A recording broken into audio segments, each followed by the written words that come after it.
Hey all, welcome to ShareTreck. This is Raj here, your host, and you guessed it right. Today, this video is about expectations from Illumina on their Q1 earnings for 2022. They're going to deliver the earnings result on 5th of May 2022. So let's get started.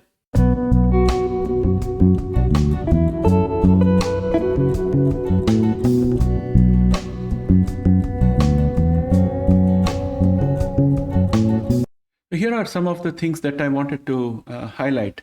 Illumina basically is more like VACV, but much bigger and much more comprehensive. And it has got sequencing platforms and consumables.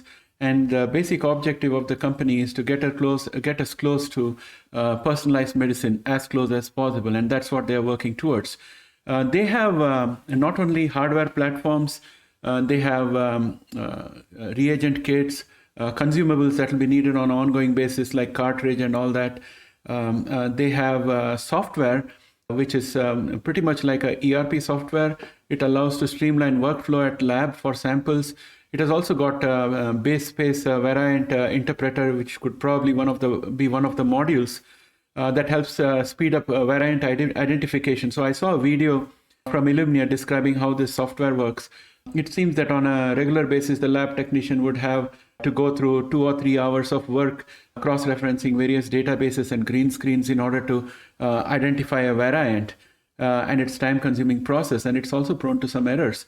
Whereas the base space variant interpreter can reduce the time span and reduce the errors. So that's again another fantastic offering from Illumina. They also have a whole suite of hardware, which I spoke about. I have some pictures to show to you in subsequent slides. Their annual revenue was 3,236 million. If you look at the machines that they have, the hardware, they have both benchtop as well as production level hardware. So it's a scalable platform. So for everybody, they have got something. And if you look at all their offerings, the final offering combines all the capabilities that are possible. And the initial offerings have pared down capabilities so that it can be used for a smaller scale operation. So we have got 1, 2, 3, 4, 5 models out here for sequencers on benchtop. And likewise, we've got 3 production scale sequencers that are offered by Illumina. NovaSec 6000 seems to be the top of the line in terms of capability on production scale. With all these hardware and the consumables, which gives you recurring revenue, there is also the component of training and maintenance, which also gives ongoing revenue streams. So this is really a fantastic business model. And also there will be hardware upgrades with greater capabilities and with much better chips. There could be more miniaturization and more speed improvements, more capacity improvements. So all of those innovations are yet to come, which can again allow the company to increase the prices for its service and increase the bottom line as well as the top line. Having said that, if you look at the popular products on their website, these are the products that are quite popular. And among this, the products that are related to COVID might likely fade away as COVID goes back into the rear view mirror, but it will stay longer than the vaccines because there will be need for ongoing testing. However, there are going to be other situations where diagnostics can be used. So those revenues from the diagnostic kits will probably replace the lost revenue from COVID. So this is a very good product lineup. And they also have recently acquired a company. I will talk about that in a subsequent slide. That gives me a great deal of enthusiasm. There are some 117 countries across the globe who are now using Illumina systems to conduct genetic surveillance in the light of pandemics. Earlier, that was not the case. So there's a global footprint now for Illumina, and it's the first of its kind product. And another thing that the CEO recently mentioned in one of his interviews with CNBC in the first quarter in January of this year was that there is more access to Illumina's test, and more people are reimbursing it. There are contracts with employers and health service providers, which is enabling all this to happen. And also they have the streamlined sequencing software, which is helping them to tie together all the products and give a common look and feel so that from a personal point of view, also training becomes easier. and what to anticipate when upgrades happen, or when somebody upgrades from one desktop system to another, or from one production system to another. It would kind of, I would assume, provide some kind of intuitive look and feel that enables easy learning and better utilization of the systems. Global infrastructure for pathogen surveillance getting built on Illumina system, and that's going to yield dividends for the company in the long run. In terms of key drivers, what is driving their revenue? According to the CEO in his interview, he mentioned that in August 2021, they acquired a company called Grail, and Grail provides blood tests for early detections of 50 types of cancer with less than 1% false positive. And that's a great result. And many employers and healthcare providers have signed up for this service. Also, Illumina offers a service to match a cancer patient with the ideal drug. So ideal therapy. So that's again another driver for Illumina, because in those cases, proper matching of proper identification of the cancer is the first step, which will save a lot of lives. Second is having identified the cancer, matching the proper therapy is going to increase the outcomes, positive outcomes much better. That's also again going to be a revenue driver for the company. They're also expanding into the proteins market. And in terms of financials, they have had a steady performance across the quarters, and they have been having positive retained earnings. Of course, you can see the share price is also pretty healthy. And overall, the company is pretty solid. It's going to be providing all these machines to other companies which are doing genetic research. So it's a tools company, basically. Not only tools, but also software systems. In terms of expectations, analysts have issued estimates for Illumina's earnings in the range of 1.2 billion to 1.23 billion. This represents an expected growth of 11% over last year. Analysts expect that Illumina will report full year sales of 5.2 billion. Barclays have an upgrade to equal weight with a price target of $412, whereas OTR Global has upgraded Illumina to positive rating. 8 investment analysts have rated the stock with a hold rating, and 4 have given a buy rating to the stock. So that's the expectation from the market. In terms of street expectations, the street expects EPS of 9 cents for Q1 2022 and 1.219 billion as revenue. If Illumina meets or exceeds this, it's going to have a very good increase in share price given the current environment. That will be a welcome boost. Having said that, I would like to leave you with a snippet of an interview with the CEO of Illumina, and he will express in his own terms his optimism for the company. And since that happened in January, I think we should expect really good results from Illumina, which can move the genomics market in the positive direction.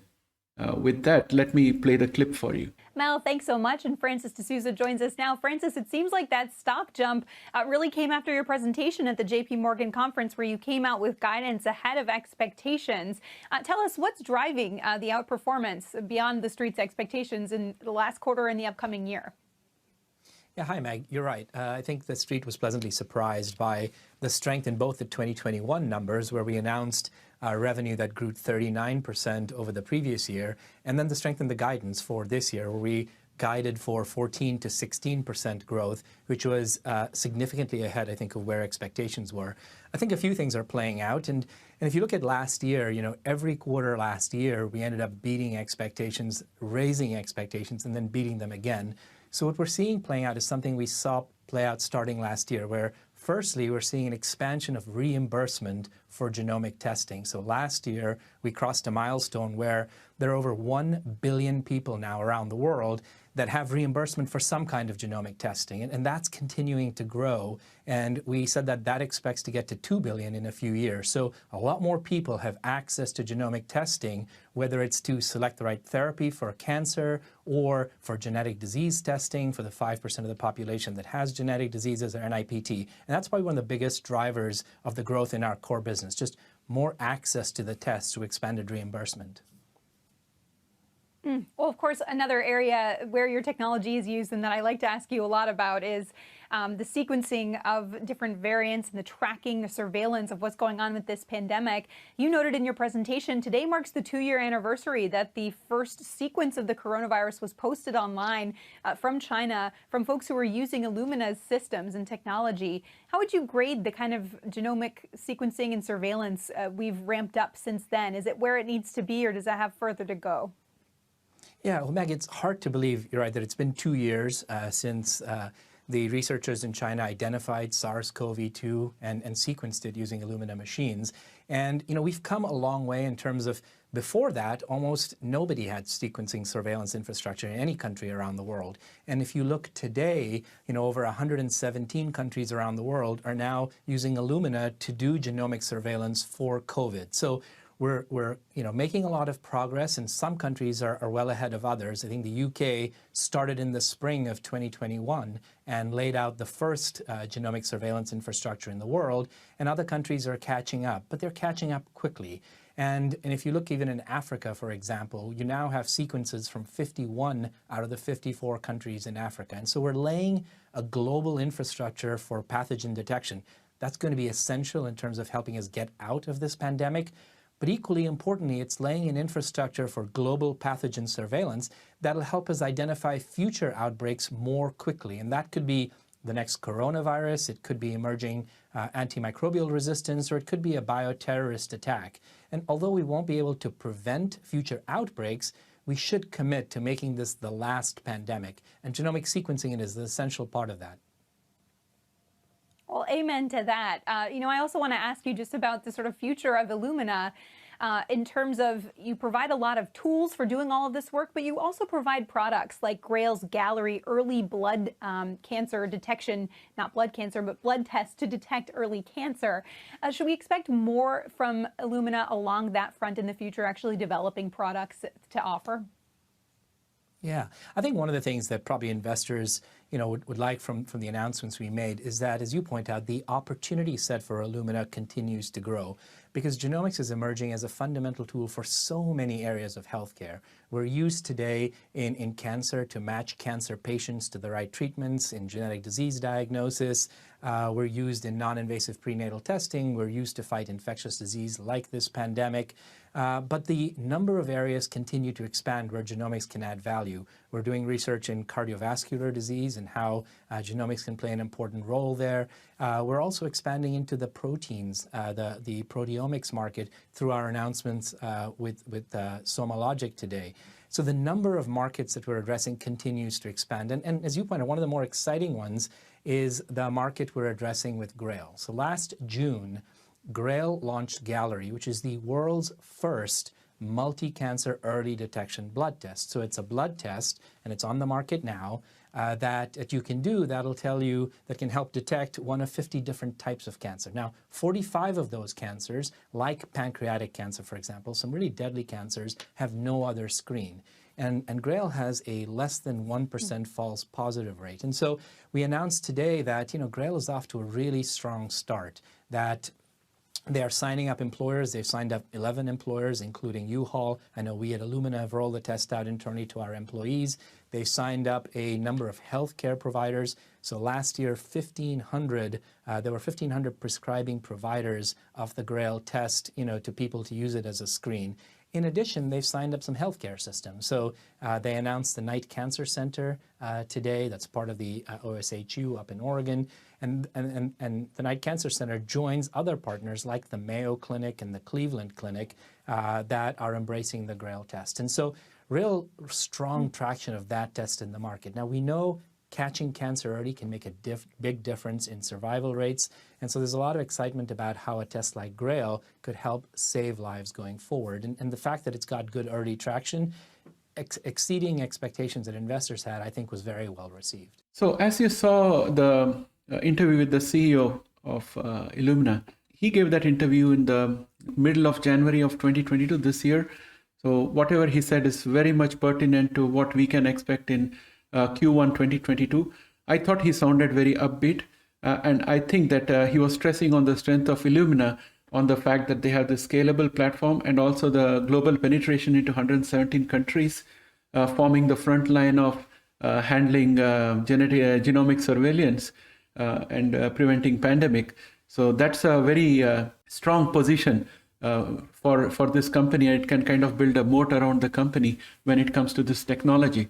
And also, we have multiple revenue streams. If you go to the website of Illumina and look at their product and service offerings, you have a whole lot. You have the desktop to product range platforms, machines.